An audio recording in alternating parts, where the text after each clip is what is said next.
Kalikasan. Ating pagmasdan ng walang katulad na nilikha ng ating Panginoon. Ang kamangha-mangha at walang katulad na kagandahan.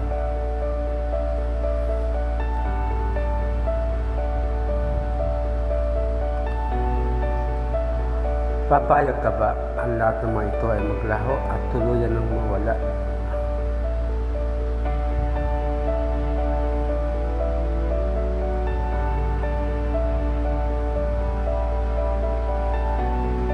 Darating ang panahon, mga larawan na lang ang mga ito.